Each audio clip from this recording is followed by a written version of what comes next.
Hello and welcome to BYJU'S Exam Prep IAS. Welcome to today's daily quiz segment. And before we analyze today's questions, I would like to make an announcement regarding an upcoming scholarship exam that will be held on 25th February 2024. That happens to be a Sunday. Now, do take the exam. It's at 11 a.m. on 25th Feb. Now, if you get a good score here, you can get up to 90% off on your course price. So this could be a golden opportunity of securing right guidance just through merit. And since registrations are closing 6 a.m. on 25th February, I would suggest you to take up the initiative today. And now let's analyze the questions that we need to solve for today's quiz. The first question on your screen says, consider the following statements with reference to PM-SVANidhi scheme. Quite often in the news ever since 2020, the first statement says it is a central sector scheme fully funded by the Ministry of Social Justice and Empowerment. Agreed that it is a center funded scheme. However, it is not under the Ministry of Social Justice and Empowerment. In fact, the first statement here is incorrect because it comes under the Ministry of Housing and Urban Affairs. Hence, the first statement is not correct. The second statement says the scheme aims to give vendors, rather street vendors, access to affordable loans which can help them resume their jobs, livelihood or business that they had lost because of the COVID-19 lockdown. And this is a valid statement. In fact, even the third statement that says the scheme promotes digitization by rewarding the vendors who are choosing to make digital repayment of loan. Hence, it is also a move towards digitization of monetary transactions, and the third statement is valid also. Now, let's remember that PM-Atmanirbhar scheme or the PM-SVANidhi scheme was essentially a microcredit scheme. The purpose was to provide affordable loans to the street vendors. And the nature of these loans was collateral free, which means they did not have to provide any collateral security or guarantee to secure the loan. The repayments were also very easy. Essentially, these were the soft loans, so that they can resume some job and hence a source of sustainable income. Now, let's remember that it was ready to provide collateral free loans for up to rupees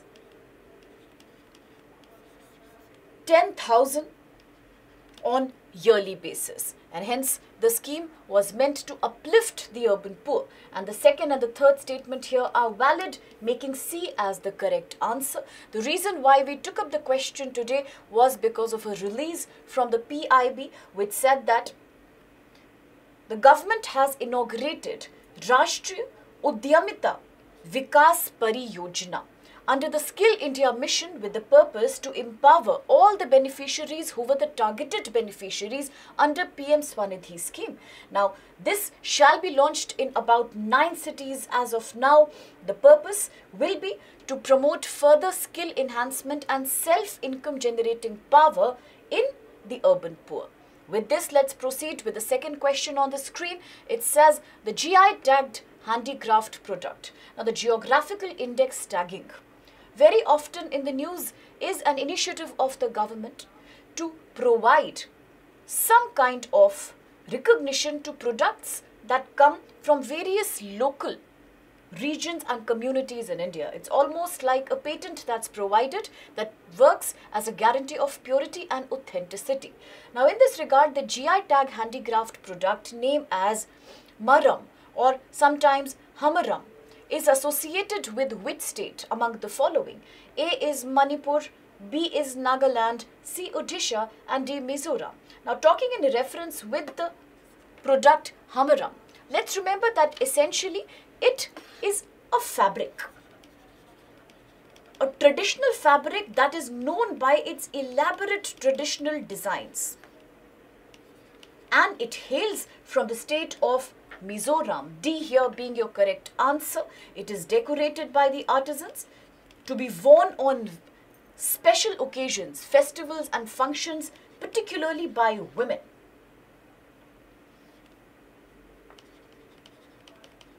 Let's remember that it presents itself in the form of a skirt that women often wear during celebratory occasions. Now, this had received the GI index tag back in 2019.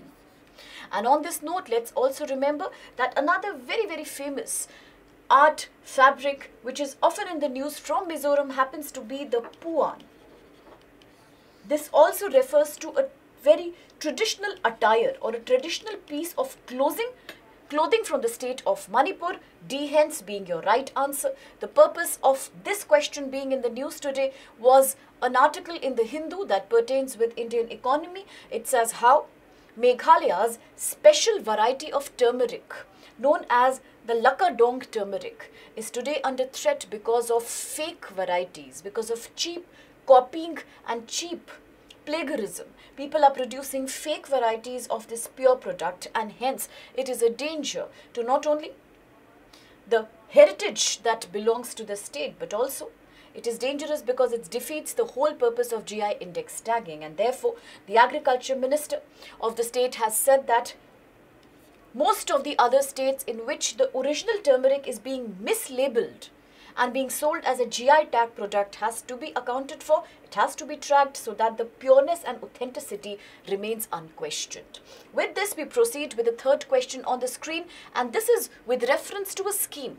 The scheme is known as TREAD. Now, a very generic English word, TREAD would mean to progress ahead. Here it stands for Trade-Related Entrepreneurship Development Assistance Scheme. The question says, this seeks to do what? A. Does it seek to facilitate export-led industrialization of semiconductors? B. Does it provide fund to the MSME sector? C. Does it promote non-farm economic activities or empowerment, income-generating activities for women? Or D. Is it about exporting handicraft from rural India? So let's remember here, C is the valid answer. The reason is that TREAD was launched actually, in fact, during the 9th plan period of India. It was trying to create an ecosystem that promotes economic empowerment of women by involving them in trade-related training, information gathering, counseling,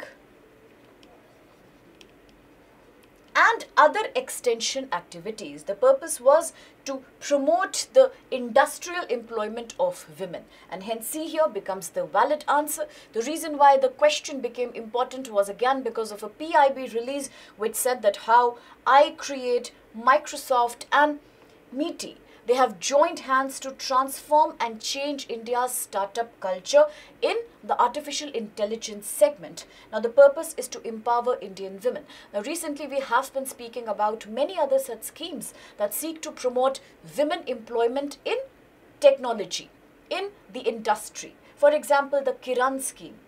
Or for example, we spoke about the Gati scheme. And similarly, here we have the TREAD scheme where corporate companies are now in partnership to provide more involvement of women when it comes to India's startup. Now, let's remember that back in 2015, when the startup mission was initiated, even then the government had made sure that certain funds will be reserved for women.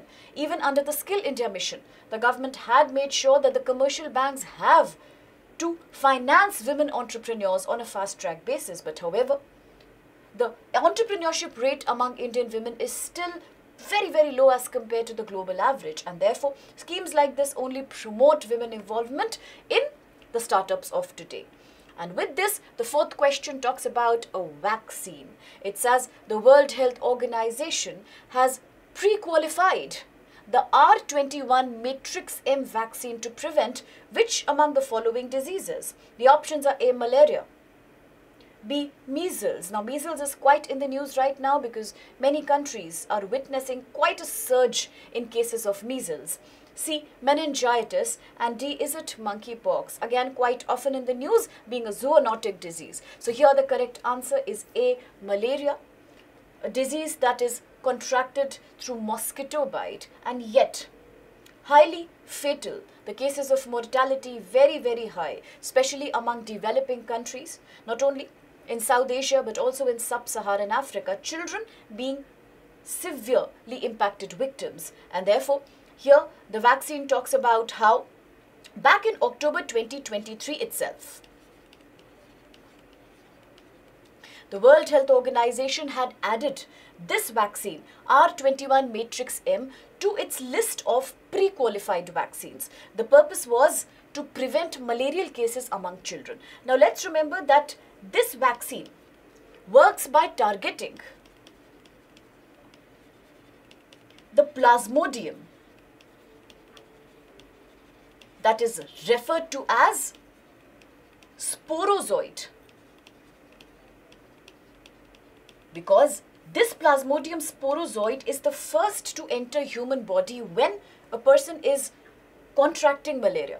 So therefore, it tries to target the enzyme or the plasmodium sporozoid right at the beginning. Let's also remember that the vaccine was supported by many other institutes by providing it the adjuvant or the adjuvant. Now, what is an adjuvant here?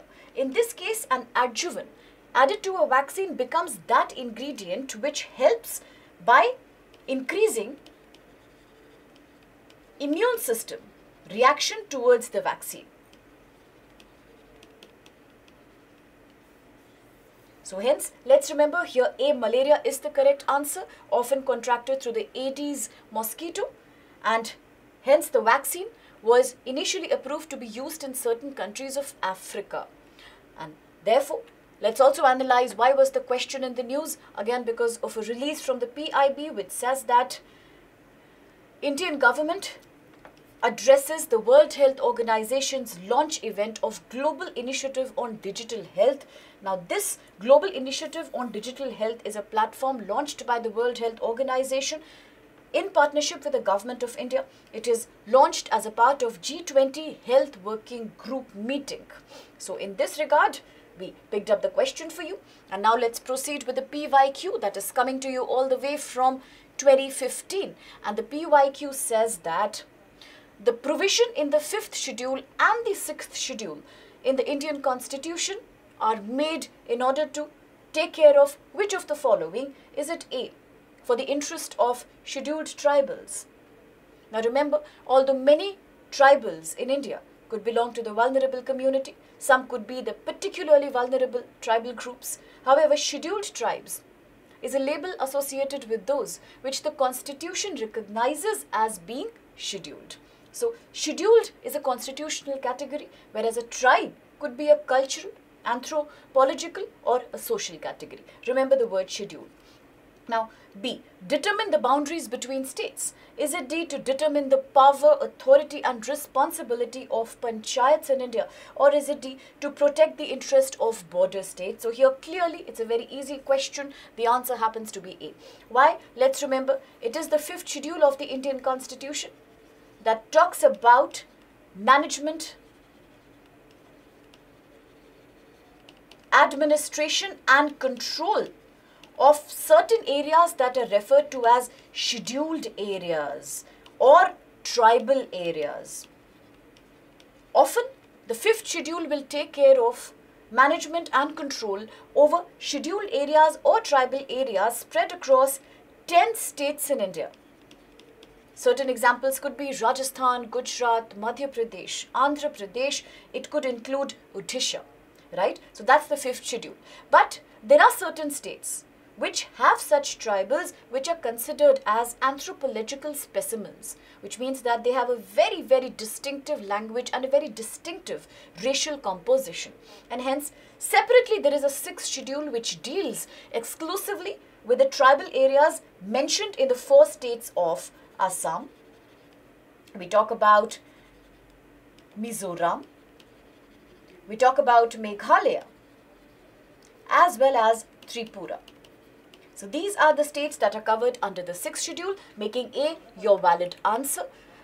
Now let's proceed with the fact of the day. So here we are talking about sugarcane. So why suddenly sugarcane is becoming so prominent? It's because of the news today that the government has increased the fair and remunerative price on sugarcanes, which is coming as a very happy decision for the sugarcane farmers. Now, for a very long time now, the sugarcane croppers have been complaining to the government regarding deficit in monsoon, unpredictable nature of weather and rainfall, which is causing a reduction in the overall output of sugarcane.